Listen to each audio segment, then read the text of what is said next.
یہ ہے مارس، سرخ، سنسان اور انتہائی ٹھنڈا سیارہ۔ صدیوں سے انسان نے اسے زمین کا جڑواں سیارہ سمجھا ہے اور ہم یہ خواب دیکھتے رہے ہیں کہ ایک دن ہم یہاں آباد ہوں گے، اور دنیا کے بڑے بڑے سائنٹسٹ، اسپیس ایکس کے مالک ایلون مسک اور ناسا یہ دعویٰ کرتے ہیں کہ ہم مریخ پر زندگی ممکن بنا سکتے ہیں، لیکن اس کے پیچھے سچ کچھ اور ہے۔ حقیقت یہ ہے کہ مارس ایک قاتل سیارہ ہے، ایک ایسی دنیا جہاں ہر سانس، ہر قدم آپ کو موت کے قریب لے جاتا ہے۔ کیا سائنسدانوں کے مطابق ہم مارس پر زندگی کو ممکن بنا سکتے ہیں؟ کیا مارس پر مستقل رہائش بنائی جا سکتی ہے؟ کیا واقعی مارس رہنے کے قابل ہو سکتا ہے؟ تو آئیے جانتے ہیں اس سیارے کی اصل حقیقت۔ مائنڈ شیئر کے ناظرین، ایک بار پھر سے خوش آمدید۔ یہ زمین جس کی فضا میں آکسیجن ہے، زندگی ہے، جہاں پانی کے سمندر موجود ہیں، جہاں ہر طرف سبز و شاداب جنگلات، پہاڑ موجود ہیں، یہاں تو ہر طرف زندگی کی چہل پہل ہے، لیکن دوسری طرف ہمارا پڑوسی سیارہ، زمین کا جڑواں سیارہ مارس، جس کی فضا میں 95% کاربن ڈائی آکسائڈ موجود ہے، آکسیجن نہ ہونے کے برابر ہے۔ یعنی اگر آپ وہاں جائیں اور اسپیس سوٹ نہ پہنیں تو آپ صرف 30 سیکنڈ میں مر جائیں گے۔ سائنسدانوں کے مطابق مارس پر زندگی کو ممکن بنانے کے لیے انسان کو اسپیس سوٹ میں رہنا پڑے گا۔ تو کیا انسان اس کا مسلسل عادی ہو سکتا ہے؟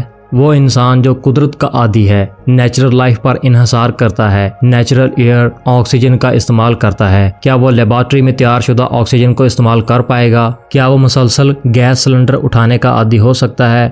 تو اس کا بالکل آسان جواب ہے کہ نہیں، بالکل بھی نہیں۔ یہ سب چیزیں سننے اور دیکھنے میں تو آسان لگتی ہیں، لیکن حقیقت میں یہ انسان کو ایک لاچار مریض بنا دیں گی اور انسان کی زندگی خطرے میں پڑ جائے گی۔ اور مارس پر آکسیجن نہ ہونے کے ساتھ ساتھ وہاں پر پانی بھی نہیں ہے، اگر ہے بھی تو زمین کے نایاب صحراؤں سے بھی کم، لیکن وہ بھی لیکوڈ فارم میں نہیں بلکہ برف کی صورت میں، اور وہ بھی مارس کی زمین کے نیچے، جہاں پہنچنا بالکل امپاسبل ہے۔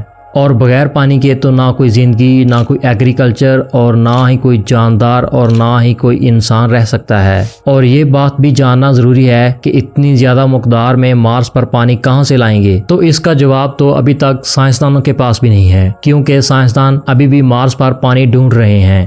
اور مریخ یعنی مارس ایک سرد سیارہ ہے۔ حقیقت میں یہاں کا درجہ حرارت -60 یعنی -60 ڈگری سیلسیس تک جاتا ہے، اور رات کو تو یہ -125 یعنی -125 ڈگری سیلسیس تک بھی گر جاتا ہے۔ اور سائنسدانوں کا کہنا ہے کہ مارس کا درجہ حرارت یعنی ایٹماسفیئر چینج کرنے کے لیے مارس پر فیکٹریز، میزائلز، ایٹم بم کا استعمال کیا جائے گا، لیکن اس سب کے لیے اتنا پیسہ لانا بھی امپاسبل ہے۔ اگر اتنا پیسہ بھی ہو جائے تو فیکٹریاں بنانے کے لیے اتنا سارا میٹیریل کہاں سے لائیں گے؟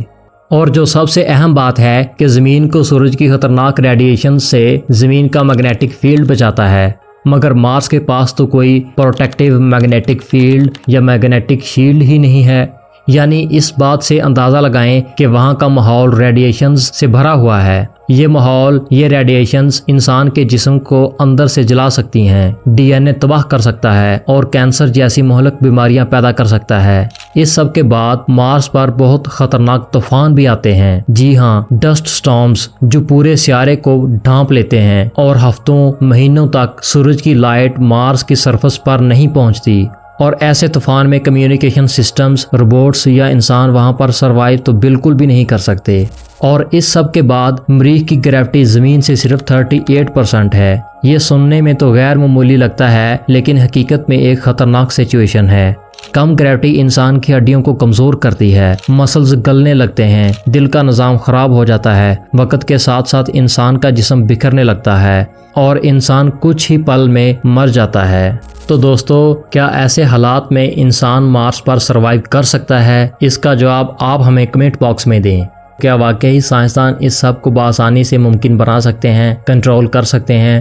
لیکن میرے خیال میں یہ سب اتنے بڑے پیمانے پر کرنا آنے والے کوئی 100-200 سالوں تک تو بالکل بھی ناممکن سی بات لگتی ہے۔ سائنسدان آج بھی مشن بھیج رہے ہیں، نئے منصوبے بنا رہے ہیں، لیکن جو حقیقت مارس پر موجود ہے وہ ہمیں ہر لمحہ یہی کہتی ہے کہ یہ جگہ تمہارے لیے، انسانوں کے لیے، جانداروں کے لیے بالکل بھی نہیں ہے۔ آپ کا اس بارے میں کیا خیال ہے؟ ذرا اپنی رائے کمنٹ باکس میں دیں، ویڈیو کو لائک کریں اور شیئر کریں۔